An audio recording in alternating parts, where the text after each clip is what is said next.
Hello दोस्तों, welcome on my channel home science group. मैं पूनम आप लोग का वेलकम करती हूँ अपने इस चैनल होम साइंस ग्रुप पे। और दोस्तों, आप लोग कैसे हैं? अच्छे होंगे, पढ़ाई कर रहे होंगे, तैयारी कर रहे होंगे, लगे रहिए। और देखिए, आज के हम अपने इस क्लास में motivating factors of home management को देखेंगे, जिसमें वैल्यू, गोल एंड स्टैंडर्ड को हम ब्रीफली यहाँ पे देखेंगे। उससे पहले मैं आप लोग को बताना चाहूँगी, जो मेरा फर्स्ट वीडियो आया था होम मैनेजमेंट का, उसमें कुछ कमेंट्स आए थे कि प्लीज़ इस वीडियोस के बाद आप इसके एमसीक्यू या ऑब्जेक्टिव क्वेश्चंस लेके आइएगा। तो मैंने देखा एमसीक्यू या ऑब्जेक्टिव क्वेश्चंस में बहुत सारे ओनली होम मैनेजमेंट से क्वेश्चंस नहीं प्रिपेयर हो पा रहे थे। तो मैंने सोचा कि 2-3 यूनिट कंप्लीट करा के फिर उसका कॉम्बिनेट करके उसका फिर एमसीक्यू लेके आऊँगी। और फिर रही बात, कुछ और भी मैसेजेस आए थे जैसे फूड प्रोसेसिंग की एमसीक्यू कराने के लिए, तो वो सब मैं कंटिन्यू करूँगी। पहले एक बार मैं होम मैनेजमेंट को कंप्लीट करवा लूँ, उसके बाद से फिर हम लोग न्यूट्रिशन या फिर अदर ब्रांचेस को देखेंगे। आज की वीडियो में हम फोकस करेंगे motivating factors of home management, value, goal and standard. इसमें हम लोग देखेंगे वैल्यू, गोल और स्टैंडर्ड में व्हाट इज़ वैल्यू। तो यहाँ पे देखिए, वैल्यू क्या है। वैल्यू को देखने से पहले एक बार हम लोग देख लें आखिर ये वैल्यू, गोल, स्टैंडर्ड तीनों क्या है। तो सबसे पहले देखिए, लक्ष्य की प्राप्ति हेतु निरंतर संघर्ष करना पड़ता है तथा विकट से विकट समस्याओं को स्वीकारते हुए उनका निराकरण करना आवश्यक होता है। इस प्रक्रिया में उसे कई निर्णय लेने पड़ते हैं। यह निर्णय कुछ कारकों द्वारा निर्देशित होते हैं। यद्यपि निर्णयकर्ता इन निर्देशित करने वाली शक्तियों से बिल्कुल ही अनजान होता है, उन्हीं शक्तियों को मूल लक्ष्य और स्तर कहा जाता है। कहने का तात्पर्य बस यही है कि जब भी कोई पारिवारिक जीवन होता है या फिर कोई भी परिवार होता है, तो उसमें चूंकि एक परिवार है, उसमें बहुत सारे लोग हैं, तो उनकी बहुत सारी डिमांड्स भी होती हैं, उनकी बहुत सारी आवश्यकताएं भी होती हैं। उन्हीं आवश्यकताओं को ध्यान में रख के व्यक्ति अपने लक्ष्य का निर्धारण करता है। तो उस लक्ष्य की निर्धारण करने के बाद से फिर उस लक्ष्य की प्राप्ति करने के लिए बहुत कड़ी मेहनत या फिर बहुत सारी अलग अलग चीज़ें करनी होती हैं, बहुत सारी प्रॉब्लम्स फेस करनी होती हैं, और उन प्रॉब्लम से रिलेटेड हमें डिसीजंस भी लेनी होती हैं। क्यों? हम अपने गोल तक पहुंचने के लिए, उस गोल को पाने के लिए। तो उस गोल को पाने के लिए बहुत सारे हमें डिसीजन लेने पड़ते हैं, लेकिन ये सारे डिसीजन कहीं ना कहीं कुछ ऐसी चीज़ें होती हैं जिनसे वो प्रभावित होते हैं, हमारे डिसीजंस, ठीक ना। और उन्हीं शक्तियों को, उन्हीं पावर्स को हम वैल्यू कहते हैं। वैल्यू जब हमारा होता है, उन वैल्यू के द्वारा हम अपने लक्ष्य की प्राप्ति करते हैं, और जब हम लक्ष्य की प्राप्ति कर लेते हैं तो फिर हमारे स्तर का निर्धारण हो जाता है। तो यहाँ पे देखिए, वैल्यू, लक्ष्य और स्तर, ये तीनों जो हैं वो मोटिवेटिंग फैक्टर्स हैं होम मैनेजमेंट अर्थात गृह व्यवस्था के। अगर हम लोग वर्गीज इट एल के वर्ड्स में देखें, तो वर्गीज इट एल ये कहते हैं कि इंडिविजुअल्स और families manage their personal affairs in a constantly changing world. They make a decision to deal with any problem, situation, something underline this decision. These are the value, goal and standard. ये भी ऊपर कही गई बातों को ही परिभाषित करते हैं कि जो भी हमारे डिसीजंस होते हैं वो जो होते हैं वैल्यू, गोल, स्टैंडर्ड से ही प्रभावित होते हैं। आगे अगर हम लोग देखें कि गृह व्यवस्था को, तो यहाँ पे देखिए छोटा सा फिगर है जिसमें ये दिखाया गया है कि गृह व्यवस्था जो है, गृह व्यवस्था और गृह व्यवस्था सॉरी वैल्यू, गोल और स्टैंडर्ड, ये तीनों कैसे अंतर संबंधित हैं। तो यहाँ पे देखिए एक त्रिभुज दिखाया गया है। त्रिभुज में जो मेन है वो जो टॉप पे दिखाया गया है उसको वैल्यू को दिखाया गया है, और दोनों साइड में स्तर और लक्ष्य को दिखाया गया है। तो इसका मतलब ये साफ है कि जो त्रिभुज का केंद्र बिंदु है वो क्या है? वैल्यू है, मूल्य है, और इसी मूल्य से हमारा स्तर और लक्ष्य दोनों प्रभावित होता है। क्योंकि देखिए, जब भी हम किसी लक्ष्य की बात करते हैं, किसी लक्ष्य पे जाने के लिए सबसे पहले उस लक्ष्य का निर्धारण जो होता है वो हमारे वैल्यू के द्वारा होता है, और जब हम लक्ष्य की प्राप्ति कर लेते हैं तो हमारा स्तर जो है वो डिसाइडिंग हो जाता है। एक छोटे से एग्जाम्पल के द्वारा मैं आप लोग को समझाना चाहूँगी वैल्यू है क्या। वैल्यू देखिए, आइए इसको आगे हम लोग देखते हैं कि व्हाट इज़ वैल्यू। यहाँ पे देखिए, वैल्यू इस त्रिभुज का केंद्र बिंदु है। कुछ चीज़ें हैं, जैसे देखिए वैल्यू के विषय में ये कहा जाता है कि निश्चित एवं आत्मगत होता है। ये हमारे अंदर निहित होता है, इसे हम लोग ऐसे नहीं देख सकते हैं और ना ही मैं इसे बता के लोगों को बता सकती हूँ कि मेरे वैल्यूज़ क्या हैं। लक्ष्य जो है वो थोड़ा सा इससे ऐसा स्पेसिफिक होता है वैल्यू से। एक्चुअली लक्ष्य जो है वो अधिक स्पष्ट होता है मूल्य की अपेक्षा। क्यों? क्योंकि यह मूल्य की अपेक्षा ग्रहण करने या ऐसी वस्तुओं ग्रहण करने योग्य वस्तु अंतः या उद्देश्य है। यह एक निश्चित वस्तु है जिसे प्राप्त करने की प्रत्येक व्यक्ति की इच्छा रखता है। तो यहाँ पे देखिए वैल्यू नहीं, गोल जो है, गोल एक निश्चित बिंदु है या वस्तु है जिसे हम प्राप्त करते हैं और ये एक प्रत्येक व्यक्ति की इच्छा होती है। वहीं पे जो है हमारा स्तर, यह एक तुलना का आधार है। एक छोटे से एग्जाम्पल के द्वारा मैं आप लोग को बताना चाहूँगी। जैसे मान लीजिए कोई व्यक्ति है और वो कुछ करना चाहता है अपनी लाइफ में, तो उसने ये डिसीज़न लिया कि मैं जो है वो समाज की सेवा करूँगा। ये उसके नैतिक विचार हैं कि मैं समाज की सेवा करूँगा, और यही देखिए ये उसके वैल्यूज़ भी हैं कि मैं समाज का सेवा करूँगा। तो समाज की सेवा करने के लिए उसने ये सोचा कि अगर मैं डॉक्टर बन जाता हूँ, ठीक ना, तो मैं अच्छी तरह से समाज की सेवा कर सकता हूँ। लोगों के दुख दर्द को, लोगों की बीमारियों को दूर करके मैं समाज की सेवा करूँगा। तो उसने ये टारगेट रखा कि मैं डॉक्टर बनूँगा। डॉक्टर बनने के लिए उसके सामने बहुत सारी प्रॉब्लम्स आई, बहुत सारी सिचुएशंस आई। तो उन सारी चीज़ों को वो हल करते हुए अपने टारगेट को पाता है और एक दिन वो डॉक्टर बन जाता है।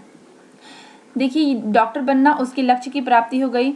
अब जो वो डॉक्टर बन गया तो कहीं ना कहीं उसका स्टैंडर्ड भी जो है वो क्या हो गया, अप हो गया। वो उसकी स्टैंडर्ड जो है, जो पहले स्टैंडर्ड था उससे उसका अब स्टैंडर्ड चेंज हो गया है और उसका स्टैंडर्ड जो है वो पहले की अपेक्षा थोड़ा सा और अप हो गया है। तो स्तर जो होता है वो एक स्केलिंग पैरामीटर है जिसके द्वारा हम स्टैंडर्ड का डिसीजन करते हैं। तो इस प्रकार से देखिए एक व्यक्ति का जो मूल्य है वो मूल्य की अपेक्षा अपने लक्ष्य का निर्धारण करता है और उसी लक्ष्य के द्वारा वो अपने स्तर की प्राप्ति करता है।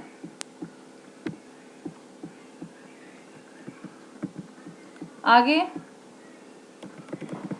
वैल्यू। वैल्यू क्या है? मूल्य अनिश्चित, अस्पष्ट एवं आत्मगत होता है। सच बात है, मैंने आप लोग को पहले भी बताया है कि ये आत्मगत होता है। ये जो है वो लोगों को दिखाई नहीं देता है। लोग उसे आपके साथ रह के उस चीज़ को महसूस करते हैं और ना ही आप उसको वर्ड्स में बता सकते हैं कि मेरे वैल्यूज़ क्या हैं। वो लोगों को समय समय पे प्रदर्शित हो जाता है। यह मानवीय व्यवहार को प्रेरित करने वाला एक प्रमुख उत्प्रेरक है। यह जीवन को सार्थकता प्रदान करता है। मूल्य निर्णय, विवेचन तथा विश्लेषण का मुख्य आधार है। व्यक्ति के जीवन में मूल्य का विशेष स्थान है। इसी से उसे सुख, शांति और संतोष मिलता है। मूल्य ही उसे आगे बढ़ने, सोचने, समझने, तर्क करने व कार्य करने की शक्ति प्रदान करता है।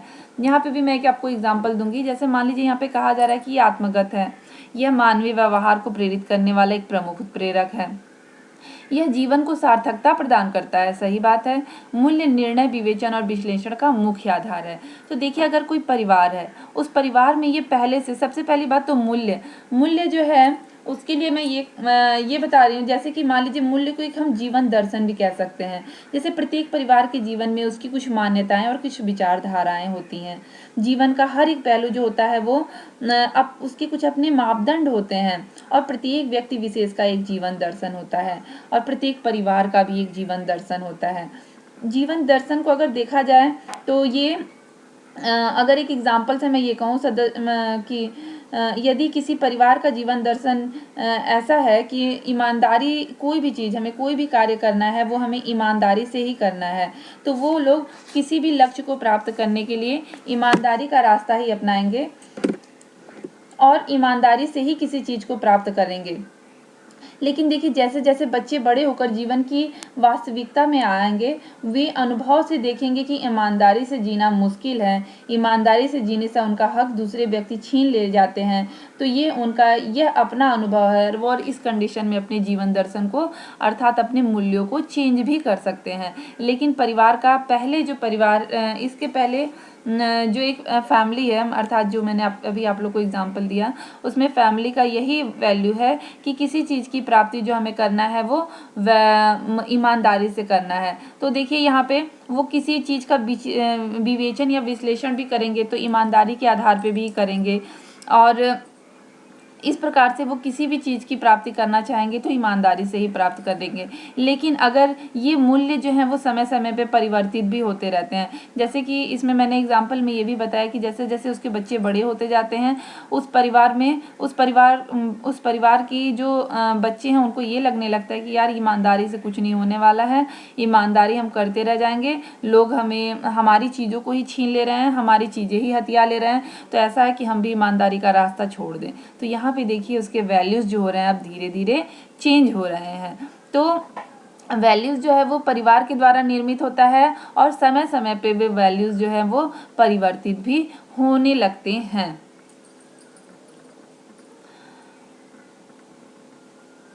वर्गीज विटेल क्या कहते हैं? वर्गीज विटेल भी यही कहते हैं, the term value signifies the meaning और definition of worth that is attached to any object, condition, principle और ideas. It is the will-lived capacity of something or somebody to satisfy a human desire. इसके नीचे आइए देखते हैं हम लोग प्राचीन समाजशास्त्री पार्कर। अक्सर ये एग्जाम में पूछा जाता है कि पार्कर के अनुसार मूल्य के क्या प्रकार हैं, क्या, या फिर कुछ ये दे दिया जाता है कि क्या आराम, सुख और प्रेम पार्कर के अनुसार मूल्य हैं। तो यहाँ पे देखिए हम लोग सबसे पहले देखते हैं कि पार्कर के अनुसार मूल्य क्या है। प्रसिद्ध समाजशास्त्री पार्कर ने मानव आचरण व व्यवहार को प्रेरित एवं नियंत्रित करने वाले मूल्यों को निम्नलिखित प्रकार में बांटा है। The major value classified by Parker are, इनके अनुसार 9 जो हैं वो वैल्यूज हैं। आराम अथवा सुख, comfort, it is the interest in making life as pleasant and agreeable as possible. Prem, love, it is the interest in relationship with people in its broad sense and its various forms are expressed as sex love, parental love, friendship and community love. ज्ञान प्राप्ति की इच्छा, knowledge and wisdom, it is the interest in truth and its use in all activities in living. Kala, art, it is the interest in beauty in all forms of expression. Khel, play, it is important for individual development. Swasth, health, it is the interest in physical and mental well-being. Mahatvakanksha, ambitious, it is the interest or desire for success in life, for a victorious achievement. शिल्प विज्ञान संबंधी रुचि, technological interest और efficiency in work, it is the interest in the efficient making and using of things. धर्म, religious, it is the interest in goodness and rightness in unifying all aims and purpose in living. तो यहाँ पे देखिए इनके जो है 9 मूल्य हैं, और इसी बार के 16 की भी टीजीटी पीजीटी एग्जाम में, पीजीटी ने टीजीटी के एग्जाम में इसको पूछा गया था, एलटी ग्रेड के एग्जाम में शायद इसको टच किया गया था। तो यहाँ पे देखिए ये पार्कर के अनुसार अति महत्वपूर्ण है। तो इतना तो रट लीजिए कि पार्कर के अनुसार टोटल 9 है। कौन कौन से हैं? आराम, प्रेम, ज्ञान प्राप्ति की इच्छा, कला, खेल, स्वास्थ्य, महत्वाकांक्षा, शिल्प और धर्म। ये जो है वो पार्कर के अनुसार 9 मूल्य हैं। यहाँ पे देखिए classification of value at a glance, जिसमें अलग अलग समाजशास्त्रियों ने अपने अपने अनुसार मूल्यों का वर्गीकरण किया है। तो आइए एक बार इसको देखते हैं एक नज़र में। प्रभुत्व के आधार पर ये बताया गया है कि जो मूल्य होते हैं वो 2 प्रकार के होते हैं, आंतरिक एवं आदर्शात्मक एवं तथ्यात्मक। पार्कर क्या कहते हैं? पार्कर के अनुसार, पार्कर ने देखिए 2 क्लासिफिकेशन किए हैं, लेकिन जो इनका पहला क्लासिफिकेशन है जिसमें 9 वैल्यूज हैं ये इम्पॉर्टेंट है। तो पार्कर कहते हैं कि प्रेम, आराम, धर्म, सुख, कला, खेल, स्वास्थ्य, महत्वाकांक्षा, शिल्प विज्ञान एवं संबंधित रुचियां। पार्कर के अनुसार दूसरा जो क्लासिफिकेशन है उसमें ये कहते हैं कि ये क्रियात्मक और कल्पनात्मक होता है। वहीं जो लिंडसे हैं, लिंडसे ये कहते हैं कि लिंडसे के अनुसार मूल्य जो होते हैं वो सामाजिक मूल्य, आर्थिक मूल्य, सैद्धांतिक मूल्य, सौंदर्यात्मक मूल्य, राजनैतिक मूल्य और धार्मिक मूल्य होते हैं। पी एस नायडू का ये कहना है कि जो मूल्य होते हैं वो 6 प्रकार के होते हैं: आर्थिक मूल्य, शारीरिक मूल्य, सामाजिक मूल्य, मनोवैज्ञानिक मूल्य, दार्शनिक मूल्य और आध्यात्मिक मूल्य। आइए अब देखते हैं लक्ष्य। लक्ष्य क्या है? लक्ष्य को जिसको हम गोल भी कहते हैं। भाई देखिए, सबके जीवन के कुछ ना कुछ लक्ष्य होते हैं। आज अगर हम यहाँ पे बैठ के पढ़ाई कर रहे हैं तो ये भी हमारा एक लक्ष्य होगा कि हमें कौन सा गोल हासिल करना और किसके लिए हम ये पढ़ाई कर रहे हैं। और अगर सच कहा जाए तो बिना लक्ष्य के जीवन निरर्थक है। हर एक व्यक्ति को सक्सेस होने के लिए कुछ ना कुछ उसके अपने लक्ष्य होते हैं और उसी लक्ष्य को प्राप्त करने की वो हमेशा प्रयत्नशील रहता है, क्योंकि उन्हीं लक्ष्यों के द्वारा क्या होता है, हमारे स्टैंडर्ड का जो होता है वो हमारा एक स्टैंडर्ड बन के सामने आता है। तो वीडियो में आगे बढ़ने से पहले मैं एक बार आप लोगों से कहना चाहूँगी कि अगर आप लोगों को मेरी ये वीडियो अच्छी लगे, चीज़ें समझ में आए, तो प्लीज़ चैनल को लाइक करना ना भूलें। साथ ही साथ वीडियोस को शेयर करिए और सब्सक्राइब करिए। और सबसे इम्पॉर्टेंट भाई आपके कमेंट हैं। कमेंट आप लोग मस्टली दिया करिए, क्योंकि कमेंट से ये पता चलता है कि वीडियो का रिस्पांस क्या है, आगे आप लोग की डिमांड क्या है, और आप लोग की डिमांड के अनुसार ही फिर चीज़ों का क्या होता है, प्रिपरेशन भी किया जाता है। तो यहाँ पे देखिए लक्ष्य क्या है? लक्ष्य जीवन के वे अंतिम बिंदु होते हैं जिन्हें प्राप्त करने के लिए प्रत्येक व्यक्ति या परिवार प्रयत्नशील रहता है। सही बात है। अगर एक परिवार को देखा जाए तो उस परिवार के निश्चित रूप से एक नहीं कई लक्ष्य होते हैं। ये अलग बात है कि कुछ लक्ष्य जो होते हैं वो शॉर्ट टर्म होते हैं और कुछ लक्ष्य जो होते हैं वो लॉन्ग टर्म होते हैं। अगर हम काउंटिंग करके देखें तो शॉर्ट टर्म लक्ष्यों की संख्या जो होती है वो अधिक होती है किसकी अपेक्षा, लॉन्ग टर्म की। तो लक्ष्य जीवन के वे अंतिम बिंदु होते हैं जिन्हें प्राप्त करने के लिए प्रत्येक व्यक्ति या परिवार प्रयत्नशील रहता है। और दूसरी बात, कभी भी परिवार से लक्ष्यों की समाप्ति नहीं होती है। एक लक्ष्य खत्म होने के बाद निश्चित रूप से दूसरे लक्ष्य उत्पन्न हो जाते हैं। लक्ष्य अंतिम बिंदु होते हैं। यहाँ पे लक्ष्मी टाइपिंग हो गया, यहाँ पे लक्ष्य होगा। लक्ष्य अंतिम बिंदु होते हैं जिनकी प्राप्ति हेतु व्यक्ति या परिवार कार्य करने की इच्छा रखते हैं। सच बात भी है, सही बात भी है। अगर कोई व्यक्ति अपने घर से बाहर दूर जाता है पैसे कमाने, तो भी उसका भी एक लक्ष्य रहता है कि मैं पैसे अर्न करूं, पैसे कमाऊं और अपने घर पे भेजूं। अगर कोई व्यक्ति घर पे भी रहता है तो उसका भी एक लक्ष्य होता है कि भाई मुझे क्या प्रिपरेशन करना है, कौन सा एग्जाम निकालना है। तो जो परिवार के पूरे सदस्य होते हैं वो किसी न किसी लक्ष्य की तरफ हमेशा अग्रसर रहते हैं। एक परिवार का एक अपना लक्ष्य होता है, उसके प्रति भी हमेशा अग्रसर होते हैं। तो प्राप्ति हेतु प्रत्येक व्यक्ति या परिवार कार्य करने की इच्छा रखते हैं। अगर इसको देखा जाए, simply state goals are nothing more than the ends and that individual और families are willing to work for. The families goal will help in shaping the families life pattern and setting standards. ये है nickel और Dorsey के अनुसार। Nickel और Dorsey भी यही कहते हैं कि जो गोल्स होते हैं, कि परिवार के जो गोल होते हैं वो परिवार के स्टैंडर्ड या पैटर्न को एक आकार देने में हमेशा सहायक होते हैं।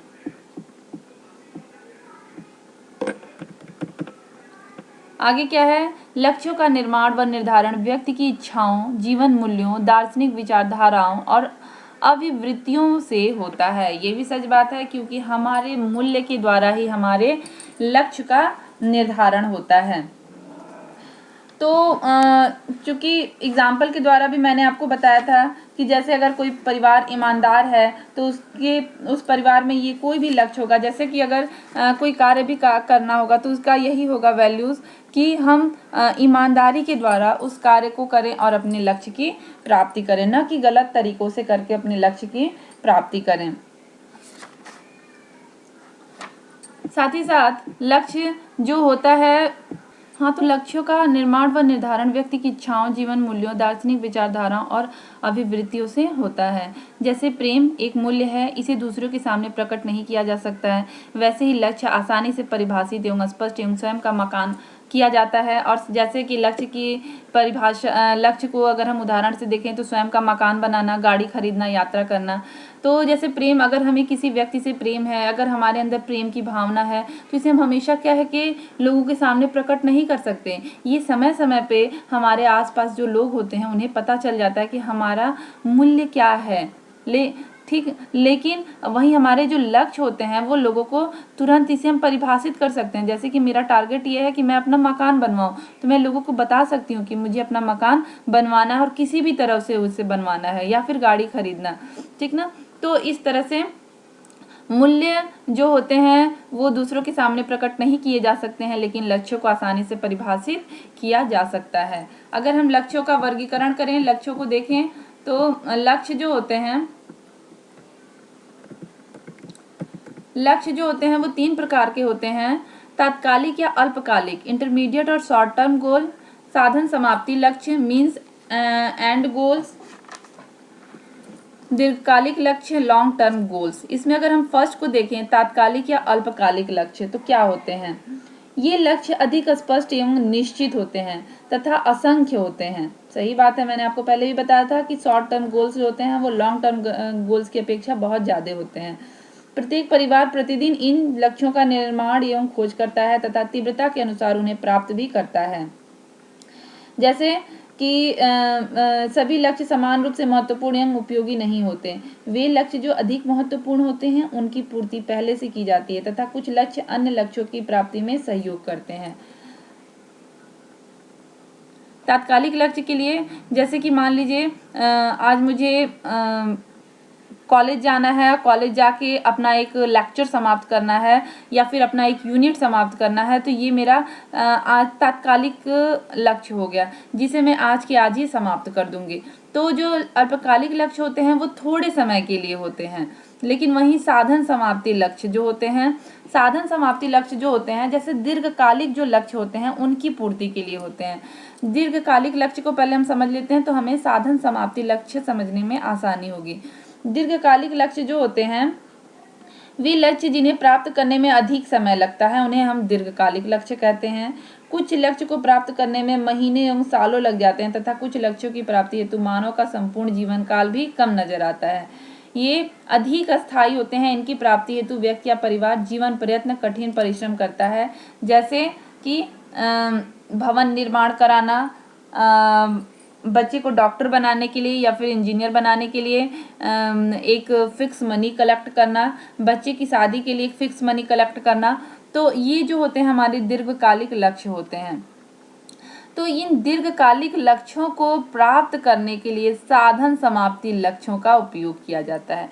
अब जैसे मान लीजिए कि मुझे मकान बनवाना है, तो मकान बनवाने के लिए मैंने कम से कम 20 साल पहले ही ये प्लान बना लिया कि मुझे मकान बनवाना है। तो मकान बनवाने के लिए सबसे पहले मुझे पैसों की आवश्यकता होगी। पैसों के लिए मैं क्या करूँगी, मैं धीरे धीरे बैंक अकाउंट्स में अपने पैसे को जमा करना स्टार्ट करूँगी। तो इसके लिए पर डे का मेरा एक या पर मंथ का एक मेरा टारगेट होगा, जिसमें कि मुझे ये निश्चित करना होगा कि हाँ आज मुझे इतने पैसे जो हैं वो ले जाके अपने अकाउंट में डाल देना है अपने घर को बनवाने के लिए। तो वो जो मेरा टारगेट होगा कि आज मुझे इतने रुपए ले जाके अपने अकाउंट में डालना है, ये जो है हमारे दीर्घकालिक लक्ष्य को प्राप्त करने के लिए एक साधन समाप्ति लक्ष्य है। तो मतलब कि किसी भी दीर्घकालिक लक्ष्य की प्राप्ति के लिए साधन समाप्ति लक्ष्य का यूज किया जाता है। ये क्या करता है, तात्कालिक लक्ष्य को प्राप्त करने का साधन या निर्णय मात्र होता है। ऐसे लक्ष्यों की पूर्ति स्वतः ही कुछ क्रियाओं के बाद पूर्ण हो जाती है, जैसे कि बैंक से पैसे निकालने हेतु चेक कटाना, बालकों के पढ़ाने हेतु किताबें खरीदना, नए सूट सिलवाने हेतु वस्त्र खरीदना। ये सब जो है वो साधन समाप्ति लक्ष्य के उदाहरण है। और दीर्घकालिक लक्ष्य के क्या उदाहरण है, जैसे कि हमारा घर बनवाना, जिसके लिए हम बहुत पहले समय से ही पैसे कलेक्ट कर रहे हैं अपने घर का निर्माण करवाने के लिए। लक्ष्यों की कुछ विशेषताएं होती हैं, इससे भी एग्जाम्स में क्वेश्चन टच किए जाते हैं। लक्ष्यों की विशेषताएं जैसे कि लक्ष्य सतत चलने वाली एक स्वाभाविक प्रक्रिया। सही बात है, हमारा एक लक्ष्य समाप्त होने के बाद से ही तुरंत फिर हमारा दूसरा लक्ष्य हमारे सामने आ जाता है।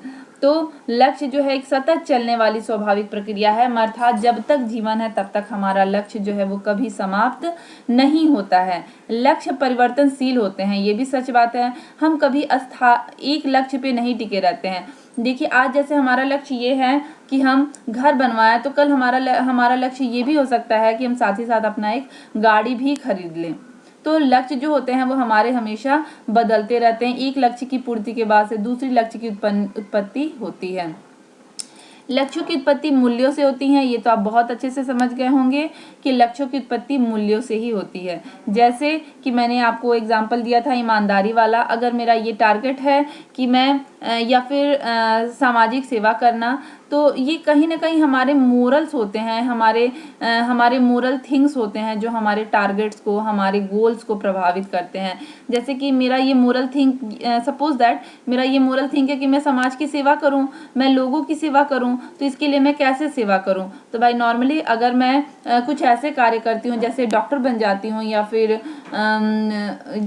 कुछ ऐसे कार्य जिसके द्वारा कि मैं समाज तक पहुंच सकूं, टीचर बन जाती हूं, तो बच्चों को मुफ्त शिक्षा प्रदान करके भी मैं लोगों की सेवा कर सकती हूं। तो ये भी मेरा एक मोरल है कि मैं लोगों की सेवा करूं, और इसके लिए मैंने टारगेट भी यही बनाया कि या तो मैं टीचर बन जाऊं, नहीं तो मैं डॉक्टर बन जाऊं, जिसके द्वारा कि मैं लोगों की सेवा कर सकूं।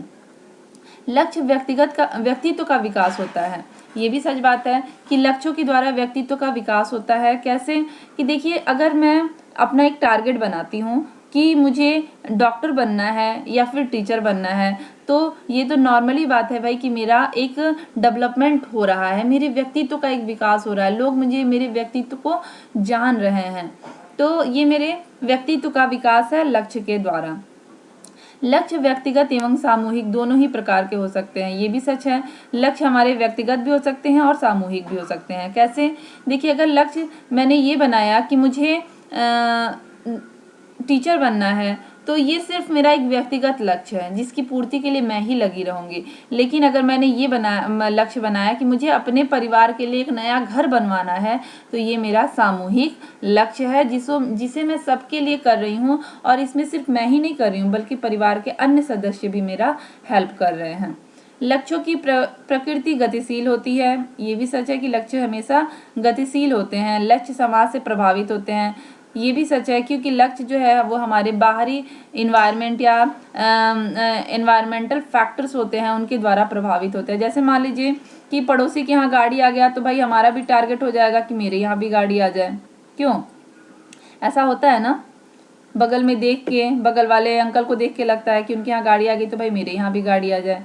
अच्छा, उनके यहाँ मकान पे ऐसी ऐसी चीज़ें हो गई हैं तो भाई मेरे यहाँ भी हो जाए। तो ये चीज़ें होती हैं जैसे कि हम अपने एनवायरनमेंट से प्रभावित होते हैं, या फिर हम आसपास किसी को देखते हैं, यार ये देखो ये IAS ऑफिसर बन गया, ये देखो ये PCS ऑफिसर बन गया, तो भाई मेरे अंदर भी ये इच्छा आती है, फिर हमारे अंदर भी इच्छा आती है कि हम भी ऐसी मेहनत करें और हम भी ऐसे ऑफिसर बन जाए। किसी को देखते हैं कि देश के लिए मतलब जी जान से लगा हुआ, तो हमारे अंदर भी ये इच्छा आती है कि हम भी कुछ ऐसा करें कि हमारा भी नाम रोशन हो जाए। तो लक्ष्य जो होते हैं वो हमारे समाज से प्रभावित होते हैं। लक्ष्य व्यवहारवाद एवं यथार्थवाद होते हैं, ये भी सत्य है कि हमारे व्यवहारों से ही प्रभावित होते हैं। आइए देखते हैं स्टैंडर्ड क्या है। स्टैंडर्ड एक आंतरिक मानक है जिसका चित्र व्यक्ति के मानस पटल पर चित्रित होता है। व्यक्ति इसे पूरा करता है, इसकी प्राप्ति से संतोष एवं नहीं मिलने से दुख, पीड़ा, असंतोष एवं बेचैनी होने लगती है। ये तो बहुत अच्छे से आप लोग समझ गए होंगे भाई। क्यों? क्योंकि देखिए आज आपका टारगेट अगर ये एक बन गया कि मैं आज रात को एक पिक्चर ये देख लूं, और अगर आपका नेट नहीं चला तो भाई क्या हुआ? आप दुखित हो गए। सॉरी, ऐसा नहीं है, पिक्चर हमारे स्टैंडर्ड को निर्धारित नहीं कर रहा है, बल्कि यहाँ पे देखिए ये है कि जैसे कि हमारा ये टारगेट बन गया कि हम टीचर ही बन जाएं या फिर डॉक्टर ही बन जाएं या फिर हम अपनी अपनी गाड़ी खरीद लें, तो अगर हम उस चीज़ की प्राप्ति नहीं कर पाते हैं तो क्या होता है? हमें दुख होता है। और अगर वो चीज़ें हमें मिल जाती हैं तो हमें खुशी हो जाता है। जैसे कि मान लीजिए किसी आप कॉम्पिटेटिव एग्ज़ाम में बैठ जाते हैं और आपका ये एकदम टारगेट होता है कि भैया किसी तरह से भी एग्ज़ाम को निकालना है, किसी तरह से भी, और अगर 1 या 2 नंबर से रुक जाता है तो कितनी पीड़ा होती है, कितना दुख होता है। तो अगर उस चीज़ को हम पा लेते हैं तो हमारा स्टैंडर्ड अपने आप अप हो जाता है, अगर हम नहीं पा पाते हैं तो हमारा स्टैंडर्ड वही रहता है। तो स्टैंडर्ड जो होता है हमारे आंतरिक मानक होते हैं, जिसका चित्र व्यक्ति के मानस पटल पर चित्रित होता है। व्यक्ति इसे पूरा करता है, इसकी प्राप्ति से संतोष एवं नहीं मिलने से दुख और पीड़ा, असंतोष एवं बेचैनी होने लगती है। Standard mental picture of what is considered essential and necessary to make life satisfying. If achieved, one is happy and satisfied, and if not achieved, one feels uncomfort। ये ऊपर कही हुई बातों को ही कहा जा रहा है। और देख लीजिए, और या फिर हम ये भी कह सकते हैं कि standard is define as scale और पैरामीटर। सच बात है, स्केल एक स्टैंडर्ड क्या है, एक स्केल है या फिर पैरामीटर है use for comparison. Standard are more specific than values और गोल। ये भी सच बात है भाई, स्टैंडर्ड जो होते हैं वो मोर स्पेसिफिक होते हैं वैल्यू और गोल से। कैसे भाई, देखिए मैंने आपको पहले बताया था, वैल्यू क्या होता है, हमारे आंतरिक निहित होते हैं, हम आत्मगत होते हैं, जो किसी को दिखाई नहीं देते हैं। गोल क्या होता है, गोल जो होता है वो हम अगर हम कोई लक्ष्य निर्धारित करते हैं तो हम उन लोगों को बता सकते हैं भाई मेरा ये लक्ष्य है। लेकिन वहीं स्तर जो होता है वो सबको अपने आप दिखाई देता है, भाई इनका स्टैंडर्ड क्या है, ये कैसे है, इनका रहन सहन क्या है। तो standard are related to specific materials, it is influenced by external factor. ये बाहरी वातावरण से प्रभावित होते हैं। अस्त्रों का वर्गीकरण, क्लासिफिकेशन ऑफ स्टैंडर्ड, इसमें क्या है देखिए, अस्त्रों का वर्गीकरण अगर हम लोग देखें तो अस्त्रों के वर्गीकरण में अस्त्र जो होते हैं वो दो प्रकार के होते हैं, ट्रेडिशनल स्टैंडर्ड और फ्लेक्सिबल या चेंजेबल स्टैंडर्ड। ट्रेडिशनल स्टैंडर्ड क्या होते हैं, ट्रेडिशनल स्टैंडर्ड जो होते हैं वो परंपरागत स्तर रूढ़िगत एवं स्थिर होता है। इन्हें समाज के एक बड़े समूह द्वारा स्वीकृत किया जाता है। परिवार इसे बिना विचारे अपनाता है तथा पीढ़ी दर पीढ़ी हस्तांतरित करता है।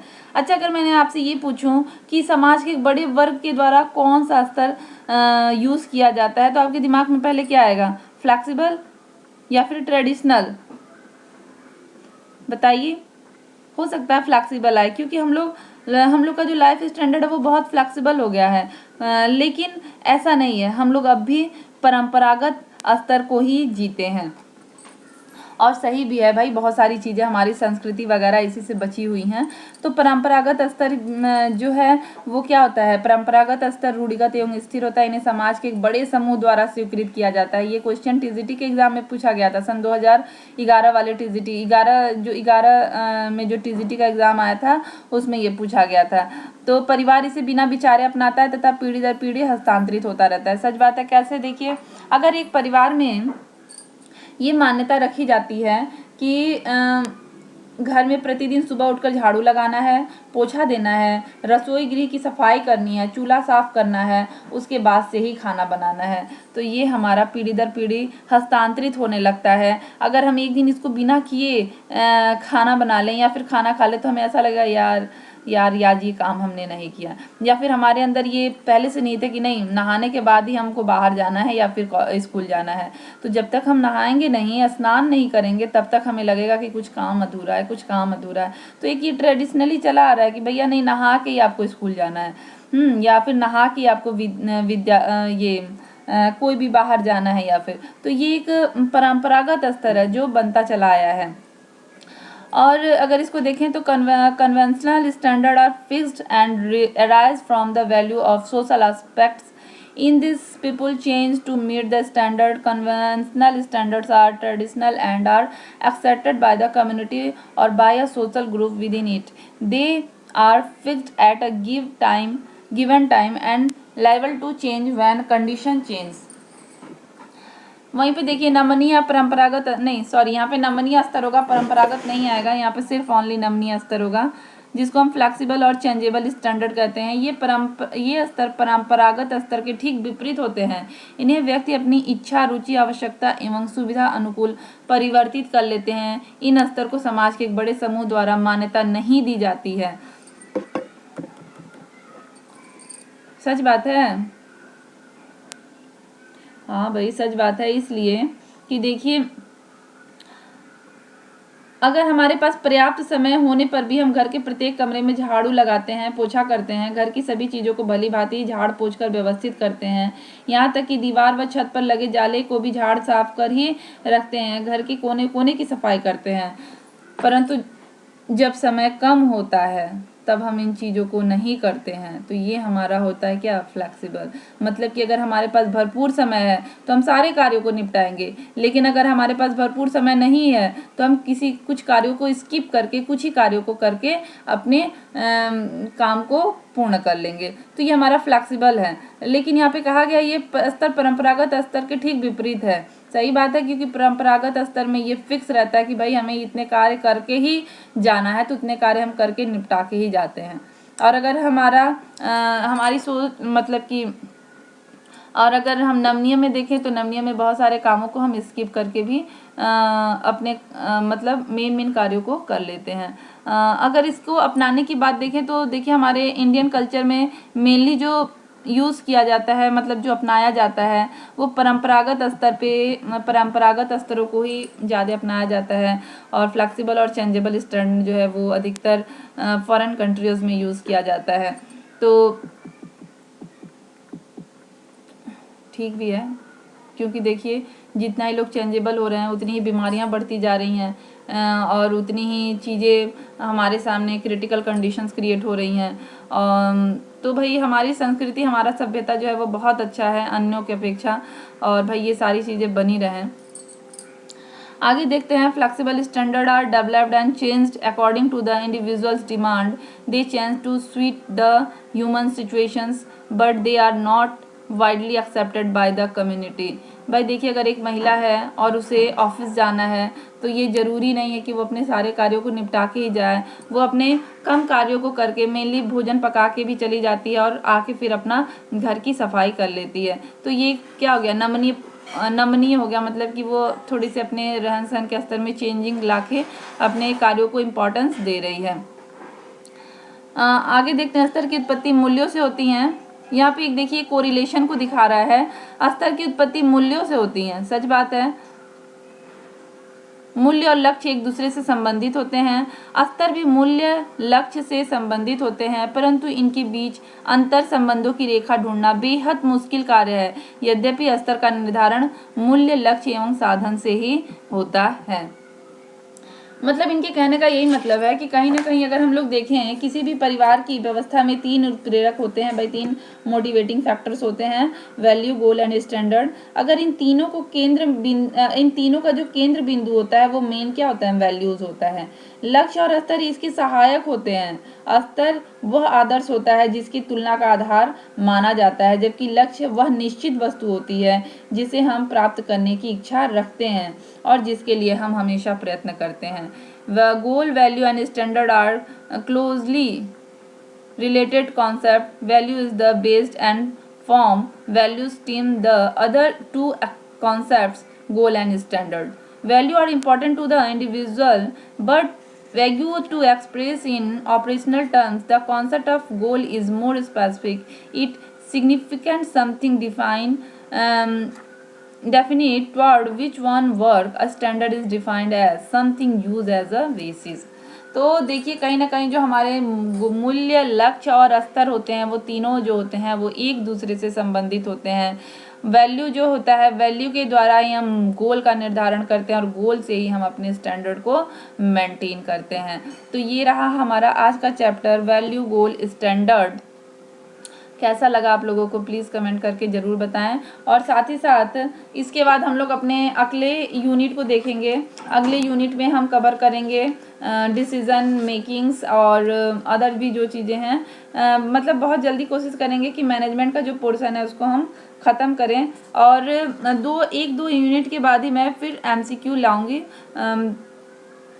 तब तक के लिए थैंक यू।